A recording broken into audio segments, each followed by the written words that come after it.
யோபு புஸ்தகம் 31 அதிகாரம் 33 வசனத்தில் யோபு தன்னுடைய வாழ்க்கையில ஆதாமை ஒட்டி அவர் தன்னுடைய வாழ்க்கையை ஒப்பிடுகிறார் என்று நாம் பார்க்கிறோம். யோபு 31:33. நான் ஆதாமை போல என் மீறுதல்களை மூடி என் அக்கிரமத்தை என் மடியிலே ஒளித்து வைத்தேனோ. கர்த்தருக்கு ஸ்தோத்திரம். நான் ஆதாமை போல என் மீறுதல்களையும் அக்கிரமத்தையும் நான் மடியிலே ஒளித்து வைக்கவில்லை என்று அவர் சொல்லுகிறார். ஆண்டவருடைய நாமம் மகிமைப்படுவதாக. இவர் ஏன் ஆதாமை பற்றி சொல்லுகிறார் என்று சொன்னால், நான் நினைக்கிறேன் அவர் ஆதாம் யோபுடைய காலத்தில் இருந்திருப்பார். ஏன்னா ஆதாம் எத்தனை வயசு இருந்தார்? 930 வயசு. இப்ப மொத்தம் 6000 வருஷம் சொல்லணும். 6000 அவரே வாழ்ந்திருக்கிறார். 930 வயசு வரைக்கும் அவர் இருந்திருக்கிறார் ஆதாம். அப்போ அவர் யோபு இருந்திருக்கணும். அதனால்தான் யோபு ஆதாம் ஒப்பிட்டு சொல்கிறார், நான் ஆதாமை போல மீறுதல்களையும் அக்கிரமத்தையும் நான் ஒழித்து வைக்கவில்லை என்று அவர் சொல்லுவார். கர்த்தருக்கு ஸ்தோத்திரம். அருமையானவர்களே, அப்போ நிறைய பேர் பாத்தீங்கன்னா தன்னுடைய குற்றத்தை ஒத்துக்க மாட்டாங்க. யோபை பத்தி கேட்டா யோபை பத்தி சொல்லணும். அவர் யாரை இழுக்கிறாரு? ஆதாமை இழுக்கிறாரு. ஆதாமை போல நான் இல்லை. நிறைய பேருடைய பிரச்சனையா இருக்கான். குடும்பத்தில் இருக்கட்டும், தேவ பிள்ளைகள் சபையோ வேலை சபையோ இருக்கும். உன்னை கேட்டால் உன்னுடைய நிலவரத்தை சொல்லணும். ஆமா, நான் பரவாயில்ல, இப்போ இல்ல நான் கொஞ்சம் சரியில்லை, இல்ல நான் கொஞ்சம் அப்படிதான் இருக்கிறேன், போக போக சரி ஆயிடுவேன், கர்த்தர் என்னை விடுதலை ஆக்கிடுவாரு, மன்னிச்சிருவாரு அப்படின்னு தன்னை ஒத்துக்கொள்வதில்லை. நான் அவங்கள போல இல்லை, அவங்கள காட்டிலும் நான் பரவாயில்லை. யோபை கேட்டால் யோபு யார் இழுக்கிறாரு? ஆதாம் இழுக்கிறார். அங்கிருந்து கர்த்தருக்கு ஸ்தோத்திரம். அப்ப ஆதாமே இழுக்கிறார். ஆதாம ஒப்பிட்டு சொல்ற, நான் அவங்கள மாதிரி இல்ல. நம்ம அந்த மாதிரி எப்பவுமே பேசணும். நம்மளுடைய காரியத்தை கேட்டா நம்மளை மட்டும் தான் நம்ம சொல்லணும். எஸ் நோ ஓகே இல்லை. ஆனால் நம்மள மற்றவங்களை வச்சு நம்ம என்ன செய்யக்கூடாது? நியாயம் இருக்கக்கூடாது.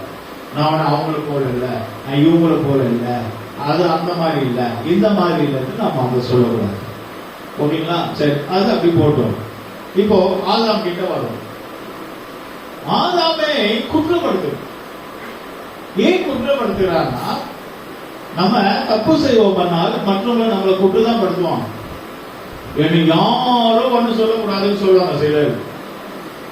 என்னை யாரும் ஒண்ணு சொல்லக்கூடாது, என்னை யாரும் கை நீட்டி பேசக்கூடாது, என்னை யாரும் குற்றப்படுத்தக்கூடாது, ஏன் கஷ்டம் நான் சாப்பிடுறேன், நான் இருக்கிறேன், என்னை பத்தி யாரும் பேசக்கூடாதுன்னு. இல்ல, பேசிதான் ஆகும். பேசிதான் ஆகும். தப்புன்னா 10 பேரு நம்மள குறை சொல்லிதான் ஆகும். ஆதாம் பத்தி தப்ப யோபு சொல்றாரு, நாம ஆதாம் மாதிரி இல்லை. நல்லது செய்தால் நல்ல காரியங்களை சொல்லுவாங்க. இயேசு நல்லது செய்றார், இயேசுவை போல மாறணும் அப்படி சொல்றாங்க. மைனஸ் என்ன சொல்றாங்க? நான் ஒன்னும் ஆதாம் போல இல்லை, நான் அவன மாதிரி இல்லை, நான் இவன மாதிரி இல்லை, அப்படி இப்படி. ஓகே சரி, அப்ப ஆதாமுடைய நிலவரம் ஏன் ஆதாமை பத்தி எழுதுறாங்க? நமக்கு வாழ்க்கையில குறை இருந்தால் நம்மள குறை தான் சொல்லுவாங்க. சரி, அப்படி என்ன குறை ஆதாமுக்கு இருந்துச்சு? அங்கே பார்க்கும்போது ஆதாமுடைய குறை என்னவா இருந்துச்சு என்று சொல்லும்போது, மீறுதல்களையும் அக்கிரமத்தையும். ஆதாமுக்கு மீறுதல் இருந்துச்சு.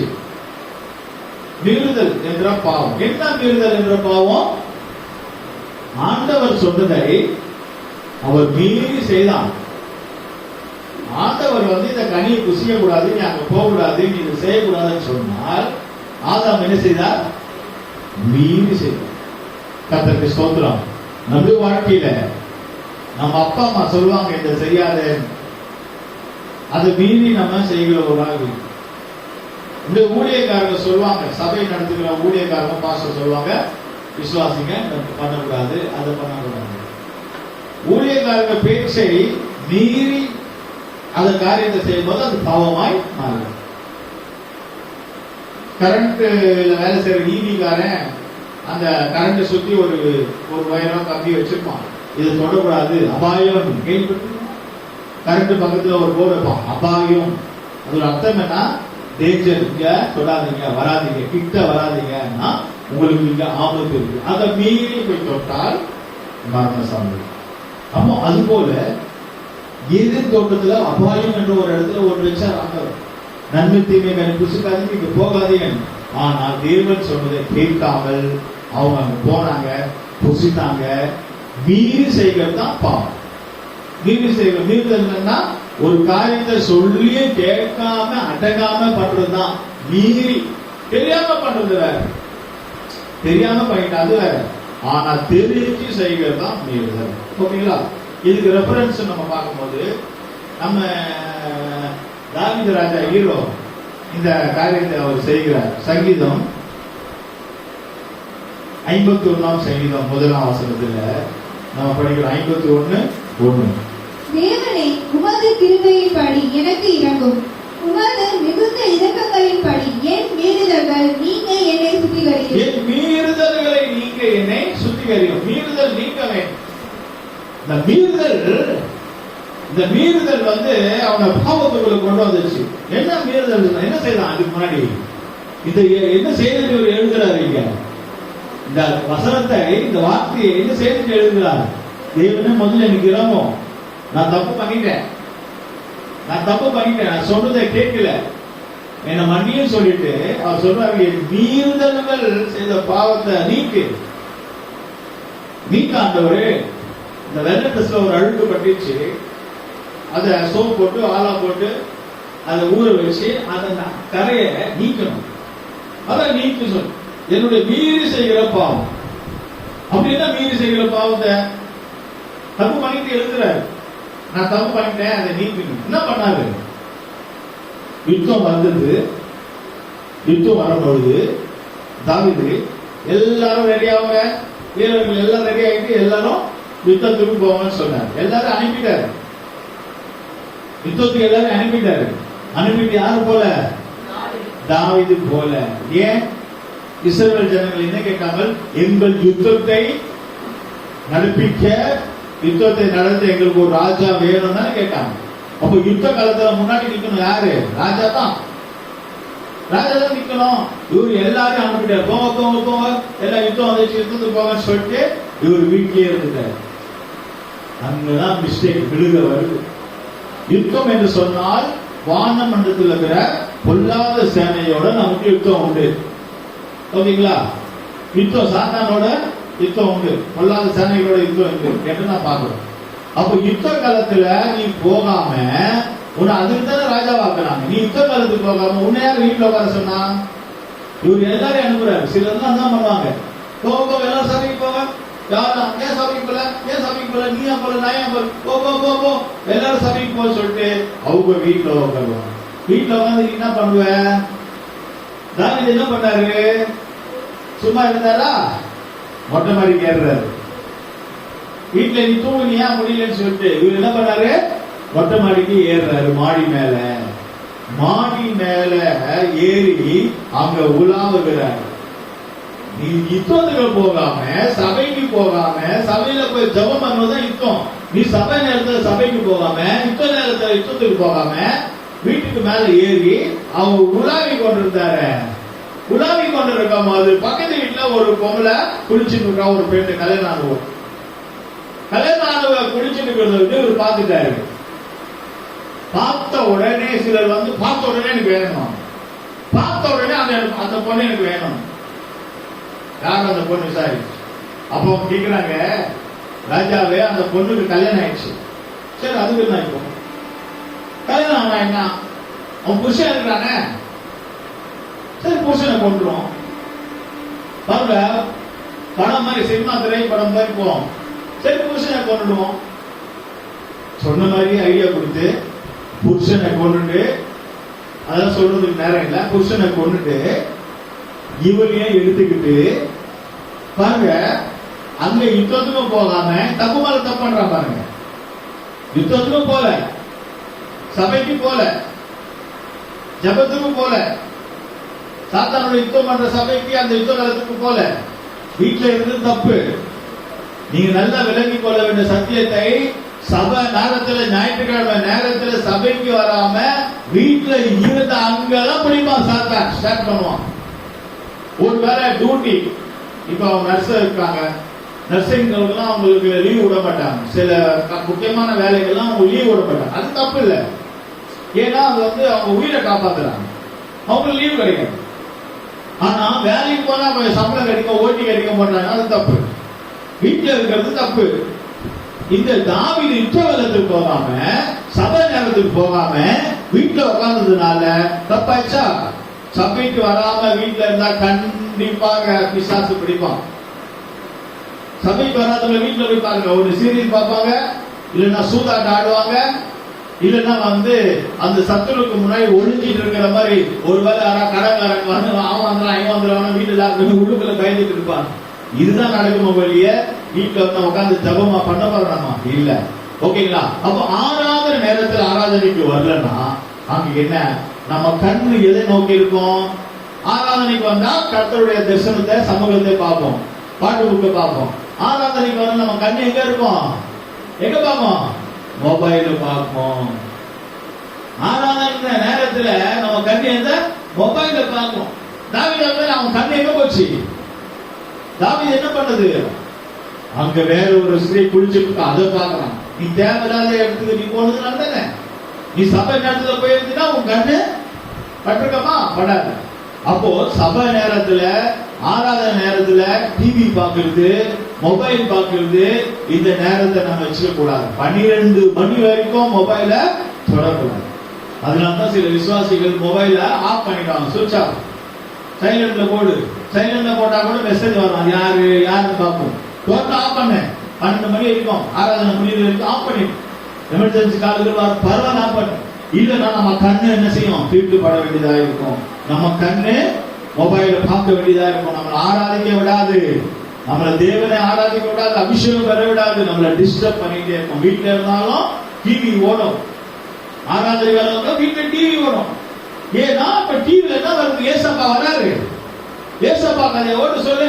டிவில என்ன ஓடும்? அப்ப நம்ம கண்ணு என்ன செய்யுது? அடுத்த தவறு செய்யுது. அடுத்தது என்ன செய்யறான்? அவர் பார்த்தவர் எனக்கு வேணும், எனக்கு வேணும், பார்த்ததே வேணும். நிறைய பேருக்கு ஆசைகள் நிறைய. ஒரு வீடு பார்த்தா வீடை வாங்கணும், சம்பாதிக்கணும், வேலைக்கு போகணும், அப்படி வரணும். அந்த வீடை பார்த்தா என்ன அதே போல வீடு. ரோட்ல அந்த எம்சி ரோடு பார்க்க துணி கடையில நிறைய ட்ரெஸ்ல தொங்கிட்டு இருக்கு. சில பிள்ளைங்க பார்த்தோம், எனக்கு இந்த கவுன் வேணும், எனக்கு இந்த சாரி வேணும். பார்த்த உடனே எனக்கு வேணும், ஆண்டவர் கொடுக்கணும், அதுக்காக நான் ஜெபம் பண்றேன். அது வேலைக்கு போய் சம்பாதிக்கணும், என் காசுல நான் வாங்குவேன், தப்பே இல்லை, என் காசுல நான் வாங்குவேன். பார்த்த உடனே எனக்கு வேணும், எனக்கு அந்த ட்ரெஸ் வேணும், கொடுக்கணும் அழுவும்.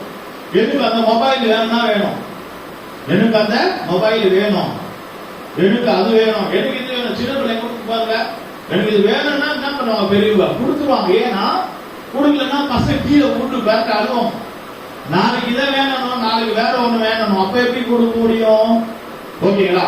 கர்த்தருக்கு ஸ்தோத்திரம். அப்ப அது போல அதை பார்த்தோன்னே எனக்கு வேணும், கொடுக்கலன்னா கோவம் வருது. எப்ப அந்த கல்யாணம் ஆயிடுச்சுமா அந்த பொண்ணுக்கு? அப்படியா? அப்ப புருஷனுக்கு என்ன பதில் சொல்லு? புருஷனை காலி பண்ணு. அப்ப புருஷனை கொல்றதுக்கு அவன் பிளான் பண்ண ஆரம்பிச்சானா தப்பு மேல தப்பு பண்றான் பாருங்க. கர்த்தருக்கு ஸ்தோத்திரம். பாருங்க, கோலப்பாதக நாவி, கோபத்து நாவி எங்க வந்துச்சு பாருங்க. அப்போ அது போல இதெல்லாம் காரணம் என்ன சொல்லு, விவரமா போலாம், நமக்கு நேரம் இல்லை. நம்ம இதுக்கு காரணம் என்னன்னா, நீ யுத்த நேரத்துக்கு யுத்தத்துக்கு போகாம நீ வீட்டுல இருந்த தப்பு மீறி தப்பு பண்ற. நீ ஆராதனை நேரத்தில் நீ வீட்டுல உட்கார்ந்து இருக்கிற தப்பு, அதான் மீறி செய்கிற பாவம். இன்னைக்கு ஆராதனை, இன்னைக்கு ஆராதனை தெரியும்ல. அப்ப ஆராதனை நேரத்துல நீ மீறி போற, நீ ஆராதனை நேரத்துல நீ வெளியே போற, ஆராதனை நேரத்துல நீ ஃபங்க்ஷனுக்கு போற, ஆராதனை நேரத்துல நீ வேலைக்கு போற, ஆராதனை நேரத்துல உஷ்டம் போல போற, ஆராதனை நேரத்துல நீ சொந்தக்கார வீட்டுக்கு போற, ஆராதனை நேரத்துல நீ தூங்குற, ஆராதனை நேரத்துல நீ படுத்து தூங்கி வீட்டுல இருக்கிற. அப்ப அதன் அர்த்தம் என்ன? நீ மீறி செய்யற. ஒரு 6 மாசம் குழந்தை தூங்குது ஆராதனைக்கு வராம, அது தெரியாது. அப்போ நீ மீறி செய்கிற, ஒரு தெரிஞ்சு செய்கிறது தான் மீறி செய்கிற பாவம். அப்ப அதுதான் நீங்க தாவீது சொல்லுகிறார், என் மீறுதல்களை நீக்கி. நம்ம தப்பு பண்ணாச்சு அந்த மனசாட்சி குத்திட்டே இருக்கோம், நாம இதை பண்ணோம். ஓகேங்களா? கர்த்தருக்கு ஸ்தோத்திரம். அடுத்தது ஒரு காரியத்தை பார்க்கும்போது எசேக்கியேல் 39 அதிகாரம் 24 வசனத்துல, எசேக்கியேல் 39:24 அங்க அசுத்தத்தை நிமித்தமும் மீறுதலின் நிமித்தம் பாருங்க ஆண்டவர் முகத்தை அங்க மறைக்கிறார்கள் சொல்லப்பட்டு படிக்கணும். 39:24 எசேக்கியேல்.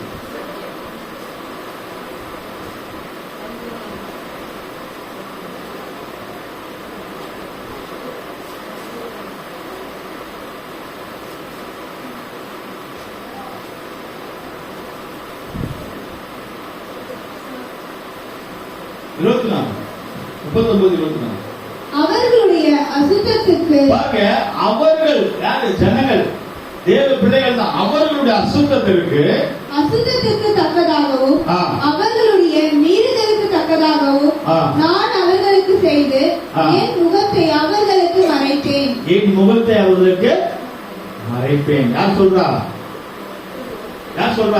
கர்த்தர் சொல்றாரு. அவர்கள் யாரு? தேவ பிள்ளைகள், ரட்சிக்கப்பட்டவங்க, இஸ்ரவேல் ஜனங்க. அவர்களுக்கு என் முகத்தை மறைப்பேன். நான் அவங்க ஜபத்துக்கு செவி கொடுக்க மாட்டேன், அவங்களுக்கு பதில் கொடுக்க மாட்டேன், நான் அவங்கள பார்க்க மாட்டேன், என்ன பார்க்க விடவும் மாட்டேன். இப்ப யாரு? அதுல 2 கூட்டத்தார் இருக்காங்க.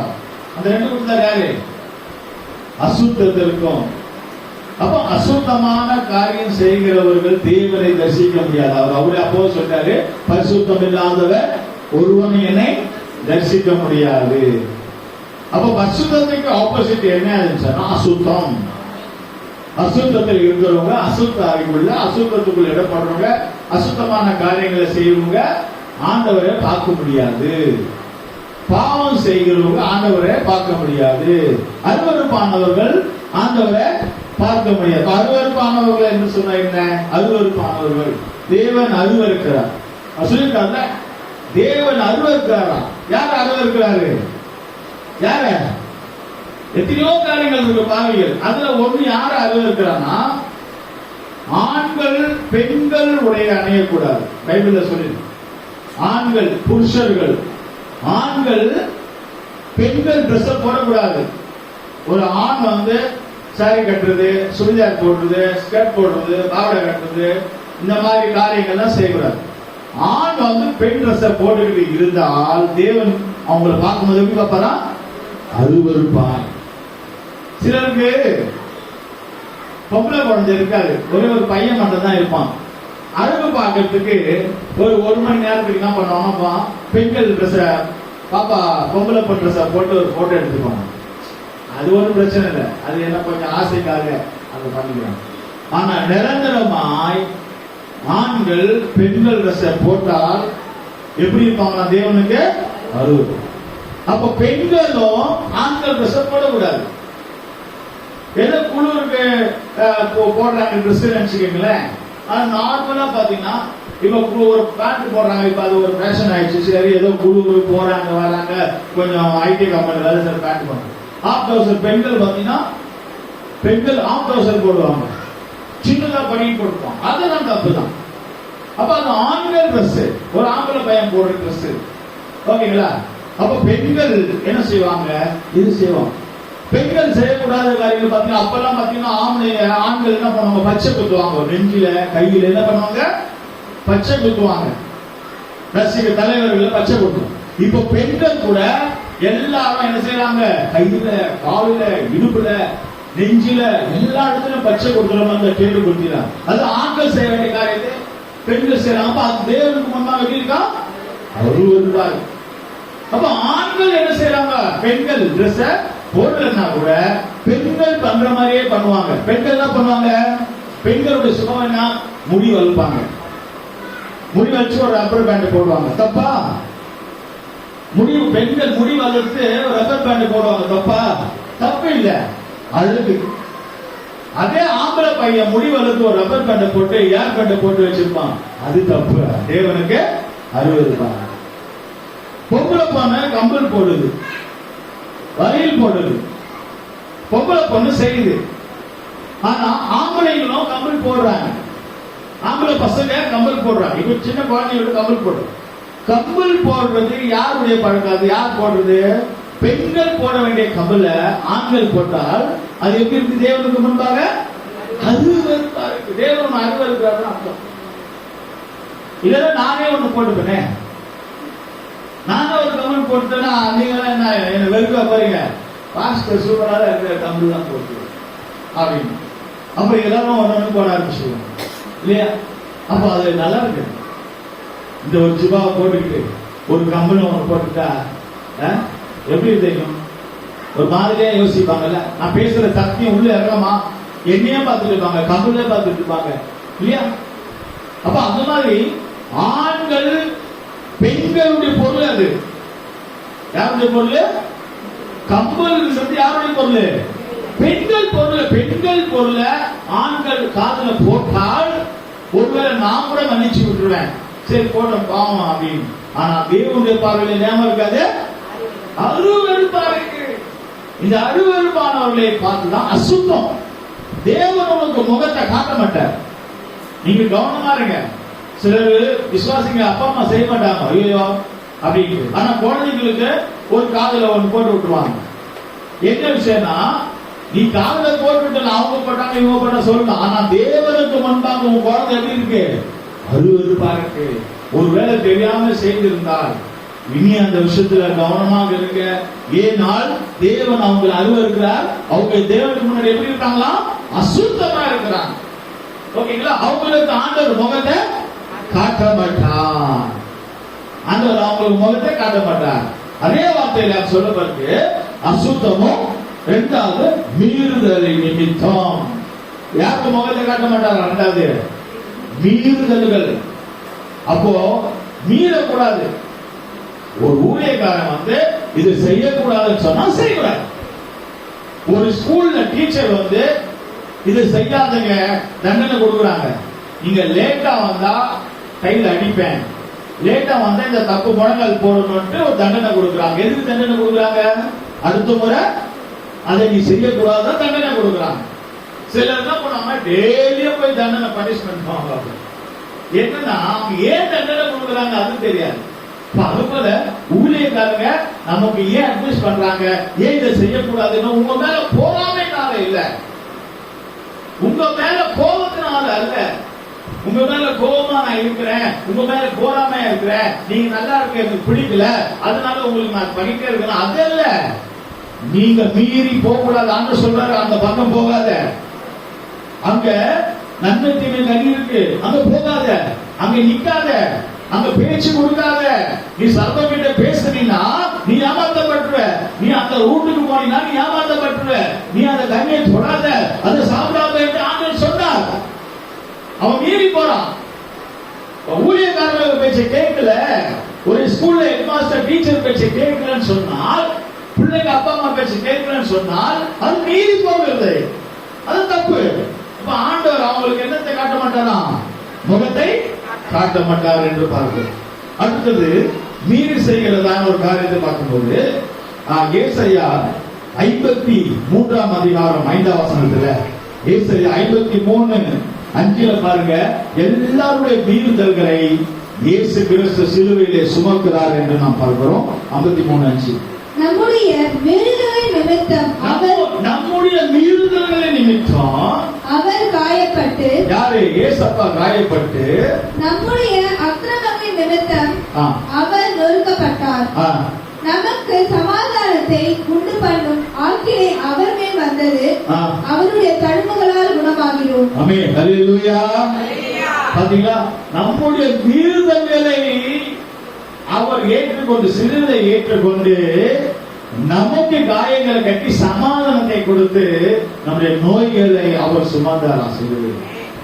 நமக்கு வியாதி வரும், வராத இல்லை, நம்ம எல்லாருக்கும் வியாதி வரும். ஆனா அக்கிரமம் மன்னிக்கப்பட்டுச்சுன்னா நம்முடைய வியாதியை ஏசப்பா சிலுவையில சுமந்துருவாங்க. சிலுவையில சுமந்துட்டாருன்னா நம்முடைய வியாதியில இருந்து விடுதலை. ஹல்லேலூயா. சிலருக்கு வியாதி வருது, காப்பாற்ற முடியலையே, வியாதி வருது காப்பாற்ற முடியலையே, செத்துறாங்க, முடியல. ஏன்? அவங்க அக்கிரமம் மன்னிக்கப்படல. அதனாலதான் ஒரு கஷ்டம் ஒரு வியாதி வரும்போது நம்ம ஆண்டவர்கிட்ட மன்னிப்பு கேட்கணும். ஆண்டவரே என் பாவத்தை மன்னியும். வியாதி எல்லாத்தையும் தான் வரும், ஆனா என் பாவத்தை மன்னியும் மீறுதல்களை மன்னிப்பு கேட்கும் போதுதான் கர்த்தர் நமக்கு விடுதலை தருவார். ஏன்னா நம்முடைய வியாதிய நம்முடைய மீறுதல்களை இயேசப்பா எங்க சுமந்தாரா? சிலுவையில சுமந்தார். பாத்தீங்களா? உங்க பாவத்தையும் என் பாவத்தையும் இயேசப்பா எங்க சுமந்தார்? சிலுவையில சுமந்தார். அதனாலதான் விடுதலை. அதனாலதான் விடுதலை. பாஸ்டர் ஜெபம் பண்ணாரு, விடுதலை கொடுத்தாருன்னா பாஸ்டர் ஒரு சக்தியும் கிடையாது. பாஸ்டர் கிட்ட ஒரு சக்தி இல்ல, ஒரு மாயாஜாலம் இல்ல. அந்த இயேசுவின் நாமத்தினால சொல்லும் போதுதான் அங்க விடுதலை கிடைக்கும். ஏன்னா உங்க மீறுதல்களையும் பாவத்தையும் என்னுடைய மீறுதல்களையும் பாவத்தையும் இயேசப்பா சிலுவையிலே சுமந்தார். கைகளை தட்டி ஆண்டவர் நாமத்தை மகிமைப்படுத்துவோம். முதல் பயன் ஆதாம் என்ன பண்ணினான்? மீறுதல்களையும் அக்கிரமத்தையும் எங்க வச்சிருந்தான்? மறைக்க வச்சிருந்தான். இப்ப மீறுதல்களை பார்த்தோம். அடுத்தது அக்கிரமத்தை பார்க்கலாமா? ரெண்டாவது, ஆதாமை போல நான் அக்கிரமத்தை மறைச்சு வைக்கல. சரி, ஓகே, மீறுதலை பார்த்தோம். அக்கிரமம் என்ன? அக்கிரமம் ஆதாம மறைச்சு வச்சான்னு சொல்லி இவர் சொல்றாரு. சரி, அந்த அக்கிரமம் பாத்தீங்கன்னா நோவா காலத்துல கூட வரும். அக்கிரமம் அதிகமாகும் போது ஆண்டவர் டென்ஷனா வராது. அவருக்கே பிபி பிரஷர்லாம் ஏறுது, கோணம் வந்துருது அவருக்கு. அக்கிரமம் பெரிதாகிறதுனாலே நோவா காலத்துல சம்பவிக்குது பாருங்க. ரெண்டாவது பாயிண்ட் இது ஆதியாகமம் 6ஆம் அதிகாரம் 5ஆம் வசனத்துல. ஆதியாகமம் 6ஆம் அதிகாரம் 5ஆம் வசனம். மனுஷனுடைய அக்கிரமம் பூமியிலே பெருகினது என்றும் அவன் இருதயத்தின் நினைவுகளின் தோற்றமெல்லாம் நித்தமும் பொல்லாதது என்றும் கர்த்தர் கண்டு. கர்த்தருக்கு ஸ்தோத்திரம். மனுஷனுடைய அக்கிரமம் பூமியில இருந்து பெருகிதான். பெருகி எங்க போகுது? எங்க போகுது? மேல போகுது. தேவனுக்கு கோபம் வருது, டென்ஷன் ஆனாரா, பிரஷர் பிபி எல்லாம் ஏறுது. அக்கிரமம் அதிகமான நாடி நோவா காலத்துல. அப்ப தேவனுக்கு என்ன கோபம் வந்துச்சு? இவங்க எல்லாரையும் காலி பண்ணிடணும், இவங்க எல்லாரையும் போட்டு தள்ளிடணும், இவங்களை எல்லாரையும் அழிச்சிடணும் தேவன் நினைச்சு. அப்போ அக்கிரமம் பெருகும் பொழுது அக்கிரமம் இருக்கும், அதை மன்னிப்பு ஆண்டவரை கேட்கணும். ஆனா அக்கிரமம் பெருகுச்சுன்னா, அக்கிரமம் பெருகும் போது அழிவு வருகிறது. ஓகேங்களா? யாராவது ஒருத்தன் செத்துதான் நினைச்சுங்க, ஜனங்க சொல்லுவாங்க, ஐயோ பாவன். ஒரு சிலர் செத்துட்டாங்கன்னா, ஐயோ இவன் பண்ண அநியாயம் அக்கிரமம் அவனை காவு வாங்கிடுச்சு, இவன் பண்ண அக்கிரமத்தினால்தான் அவன் செத்தான் சொல்றாங்க இல்லையா? சொல்றாங்க இல்லையா? பொருளோட போயிட்டான். ஏன்னா அந்த அக்கிரமம் தான் அவனை நியாயத்தை இருக்கிறது. ஓகேங்களா? ரொம்ப அக்கிரமம் ஆயிடுச்சுன்னா பாதி வழியிலேயே போயிடுவாங்க. பாதி வழியில அர்த்தம் பாதி வயசுலயே, சீக்கிரம் சின்ன வயசுல செத்துருவாங்க. ஏன் சின்ன வயசுல சாப்பிடலாம் சொன்னா அவங்க அக்கிரமம் பெருசாயிடுச்சு.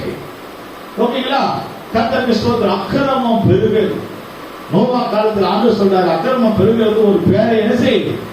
உண்டாக்கு. பேழைக்குள்ள ஆட்களை வரவில்லை. வந்தாங்களா?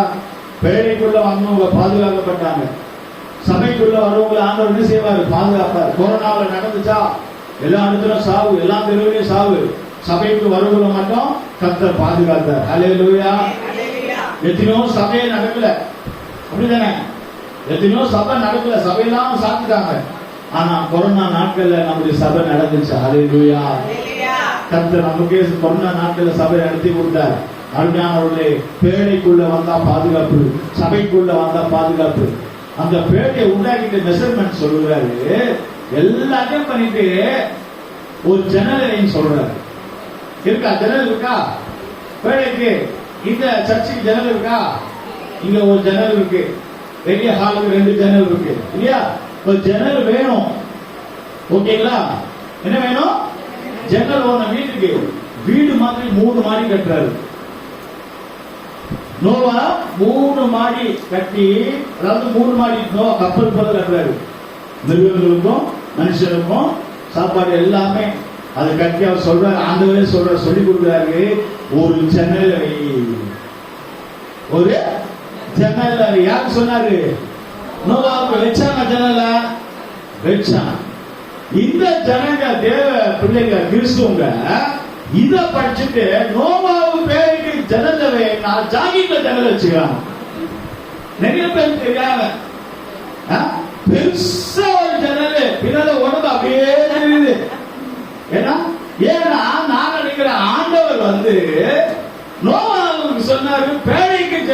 எப்படின்னா இவங்க ஜாக்கெட்டுக்கு ஜன்னல் வச்சுக்க, ஜன்னல் வச்ச ஜாக்கெட்டு பாருங்க. ஏதோ தெரியாம செய்யறாங்க வேற, தெரியாம செய்யறவங்க வேற. சத்தியம் கேட்டு வசனம் கேட்டு சபைக்கு வந்து நான் நினைக்கிறேன் நம்ம விசுவாசிகளும் செய்யறேன்னு நினைக்கிறேன். நம்ம எல்லாம் கரெக்டா தான் இருப்போம். இங்க எத்தனோ கிறிஸ்தவர்கள் ஒருத்தர் சொல்றாரு, ஐயா எங்க பாஸ்டருடைய ஒய்ஃபு பின்னால ஒரு பெரிய ஒரு ஜன்னல் வேற வச்சுக்கிட்டு வராங்க. எனக்கு தெரியாது, நீ போய் கேளு, எனக்கு தெரியாதுதான் அப்படின்னு கர்த்தருக்கு ஸ்தோத்திரம். அந்த மாதிரி எத்தனை பேர் பார்த்துக்கிட்டே இருவாங்க, எத்தனை பேர் பார்த்து தப்பா பேசுவாங்க. ஆண்டவர் சொன்னார் ஜன்னல வெயின்னு. அவர் எதுக்கு சொன்னாரு? பேரைக்கு சொன்னாரு, ஜாக்கெட்டுக்கு சொன்னாரு, சொல்லல. ஆனா நம்ம என்ன பண்றோம்? வசனத்தை மாத்திக்கிறோம். ஹல்லேலூயா, கர்த்தருக்கு ஸ்தோத்திரம். அருமையானவர்களே, 2 நாளாகமம் புத்தகத்துல படிக்கும் போது மனாசே நம்ம மனச இன்னொரு மனாசே இருக்கிறான், அவனை பத்தி தான் படிக்க போறோம். 2 நாளாகமம் 33ஆம் அதிகாரம் 23ஆம் வசனத்துல மனாசே அவன் தாழ்மை உள்ளவனாக இருந்தான். மனாசேவுடைய புள்ள ஒருத்தன் அவன் அடங்காதவனா இருக்கிறான். கர்த்தருக்கு ஸ்தோத்திரம். படிக்கோமா? 2 நாளாகமம் 33ஆம் அதிகாரம் 23ஆம் வசனம். தன் தகப்பனாகிய மனாசே தன்னை தாழ்த்தி கொண்டது போல, தகப்பனாகிய மனாசே தன்னை என்ன செய்யலாம்? தாழ்த்துகிறான்.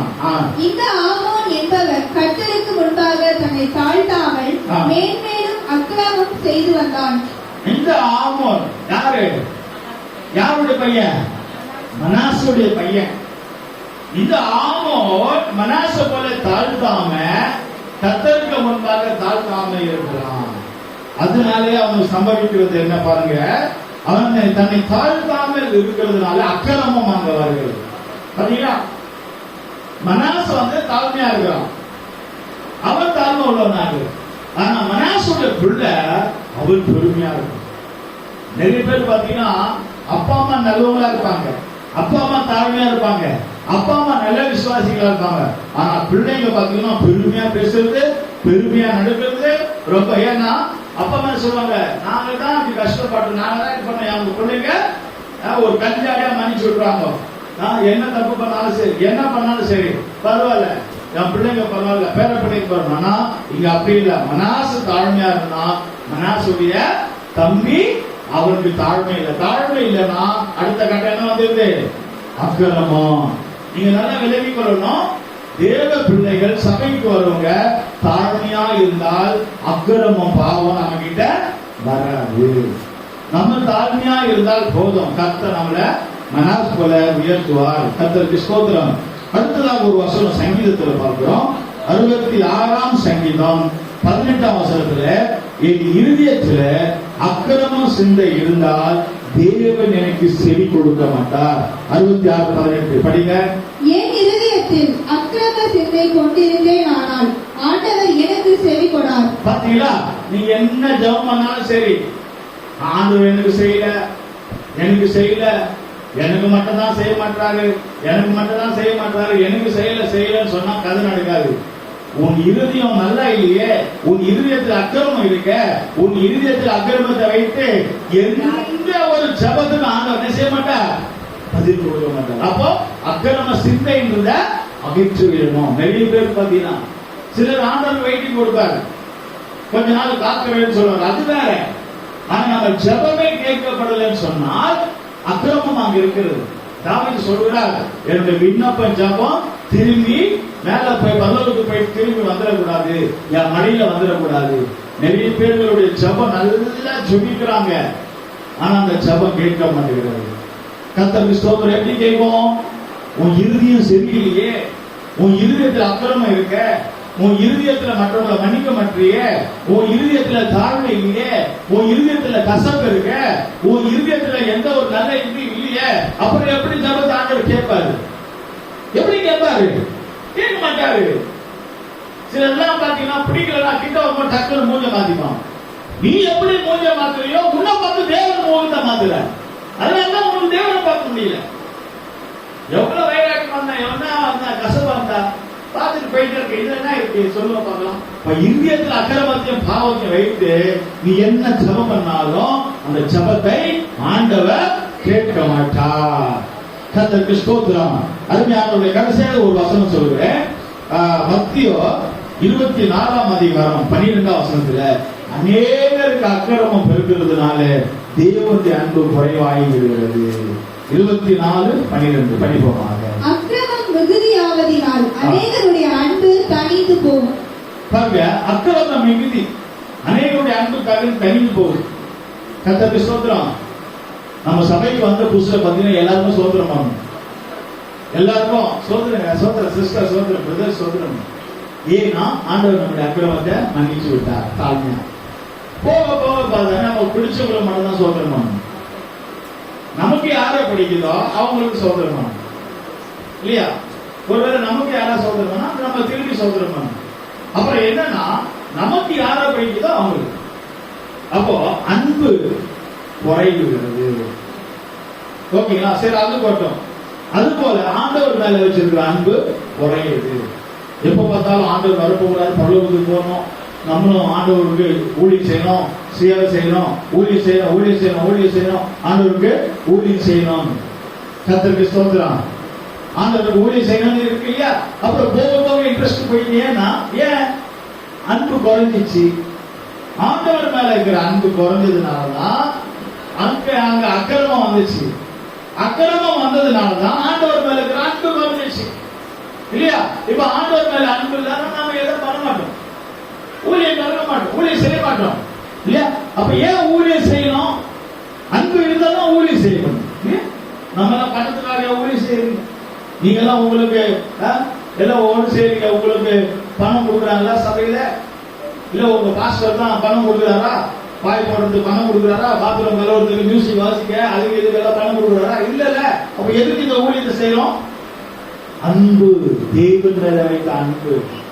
அப்ப என்னால செய்ய முடியாது, என்னால செய்ய முடியாது. ஏன் அவங்கள செய்ய முடியாது, இவங்கள செய்ய முடியாது, என்னால செய்ய முடியாது. அப்ப என்னால செய்ய முடியாதுன்ற அர்த்தம் என்ன தெரியுமா? என்ன வந்துச்சு? உள்ள அக்கிரமம் வந்துச்சு. என் இருதயத்தில் அக்கிரமம் இருக்கு. அப்புறம் நான் எப்படி ஆண்டவரை நேசிப்பேன்? நான் எப்படி அன்பு கூறுவேன்? நான் எப்படி கர்த்தருக்கு ஊழியம் பண்ணுவேன்? நான் எப்படி ஜெபிப்பேன்? நான் எப்படி சபைக்கு வருவேன்? நான் ஏன் வரணும்? நான் வர மாட்டேன். சிலர் பத்தி நான் சபைக்கு வர மாட்டேன். அவர் கூப்பிடணும். யார் கூப்பிடணும்? பாஸ்டர். உன்னை ஃபர்ஸ்ட் பாஸ்டர் கூப்பிட்டாரா? முதல் உன்னை பாஸ்டர் கூப்பிட்டாரா? இல்ல. நீ அதான சபைக்கு வந்த, நீ அதான வந்த சபைக்கு. கர்த்தர் தான் உன்னை கொண்டு வந்தாரு சொன்னேன். அதுக்கப்புறம் பாஸ்டர் கூப்பிட்டலாம் வருவேன், பாஸ்டர் சோதரம் பண்ணதான் வருவேன். பாஸ்டர் என்ன வந்து பாஸ்டர் வந்து என் வீட்டுக்கு முன்னாடி நின்று கூப்பிடணும், போன் பண்ணி கூப்பிடணும். அப்படி என்ன அர்த்தம் சொன்னா, இது தேவன் மேல அன்பு இல்ல, உன் இருதயத்தில் அக்கிரமம் வந்துச்சு. உனக்கு தேவனுடைய அன்பு போயிடுச்சுன்னு அர்த்தம். யார் கூப்பிட்டானா, யார் கூப்பிடாம இருந்தாங்க, ஏன் ஊழியத்தை நான் பண்ணுவேன், ஏன் சபைக்கு நான் போவேன். அப்படிதானே? அப்படிதான் நாங்க விசுவாசியா இருக்கும்போது அப்படிதான். 18 வயசுல சபைக்கு போனோம். எங்களை யாரும் போட் சொல்லவே சபைக்கு, நாங்க தான் ஓடணும். இங்க இருந்து ஓடணும் எவ்வளவு தூரம். அப்பெல்லாம் பைக் எல்லாம் கிடையாது, இப்பெல்லாம் பைக் இருக்கு. அப்ப பைக் கிடையாது, ஓடு ஓடு ஓடு ஓடு சபைக்கு பாஸ்டிங்ல. ஏன்னா எங்களை யாரும் சபைக்கு கூப்பிடல. நாங்கள் சிலுவையில் நாங்கள் அன்பு, கல்வாரி அன்பை பார்த்து ஓடணும், இயேசுவின் அன்பை பார்த்து ஓடணும். அருமையானவர்களே, அக்கிரமம் இருந்தால் சபைக்கு வர முடியாது, அக்கிரமம் இருந்தால் ஊழியம் செய்ய முடியாது, அக்கிரமம் இருந்தால் ஆண்டவருக்காக ஜீவிக்க முடியாது. கர்த்தருக்கு ஸ்தோத்திரம். அக்கிரமம் பெருகி பெருகி வந்ததுனாலதான் ஏசப்பா மேல இருக்கிற அன்பு உனக்கு குறைந்து போயிடுச்சு. உணர்வும் ஆண்டவரே ஏசப்பா மேல அன்பு இருக்கா, நான் கர்த்தருக்காக அன்பு இருக்கேனா, கர்த்தருக்காக இருக்கிறேனா, கர்த்தருக்காக ஊழியம் செய்யறேனா. இப்போ ஆண்டவருக்கு ஒரு 100 ரூபாய் காணிக்கை கொடுக்குறேன்னு வச்சுக்கோங்க, சும்மாவனே கொடுக்க முடியாதுங்க, சும்மாவனே கொடுக்க முடியாது. ரோட்ல போறான், எவனா ஒருத்தன் கேட்கறான், 100 ரூபாய் எடுத்து கொடுத்துறோமா, ஒரு 500 ரூபாய் கொடுக்குறோமா? கொடுக்க மாட்டோம்ல. 100 ரூபாய் 500 ரூபாய் கொடுக்க முடியுமா? 1000 ரூபாய் கொடுக்க முடியுமா? கொடுக்க மாட்டோம்ல. அப்ப நான் கஷ்டப்பட்டு சம்பாதிச்சு நான் உனக்கு கொடுக்கணும். அப்ப ஆண்டவருக்கு ஏன் கொடுக்குறோம்? 1000 கொடுக்குறோமே, எவ்வளவு கஷ்டம் இருக்கு, எவ்வளவு தேவை இருக்கு, ஆண்டவர் மணி 1000 கொடுக்குறோம். எதுனால கொடுக்குறோம், ஏன் கொடுக்குறோம்? அவர் மேல வச்ச அன்பு. அல்லேலூயா. ஏசப்பா சிலுவையில ரத்தத்தை கொடுத்தார். நான் அந்த ரத்தத்தை வாங்கிட்டு அவருக்கு ஒரு காணிக்கையா என்ன கொடுக்கிறேன், அவ்வளவுதான். கர்த்தருக்கு தானே கொடுக்கிறோம். அப்போ அன்பு இருந்தா தான் கொடுக்க முடியும். அப்ப எனக்கு கொடுக்கல, நான் கொடுக்க முடியலன்னா எனக்கு அன்பு இல்லை. அவ்வளவுதான் விஷயம். ஒரே ஒரு விஷயம் தான். அவர் மேல அன்பு இருந்துச்சுன்னா நாம கொடுப்போம். எத்தனையோ பேர் நண்பர்களுக்காக ரத்த தியானம் பண்றாங்கல்ல. ஏன்? நண்ப பாசத்துக்காக, அன்புக்காக தான் ரத்த தியானம்.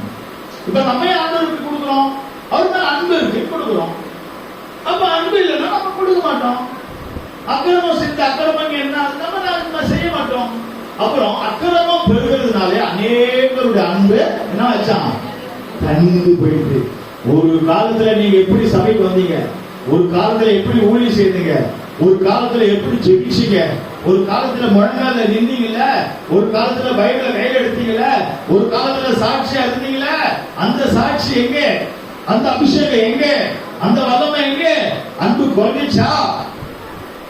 அன்பு குறைஞ்சிச்சா?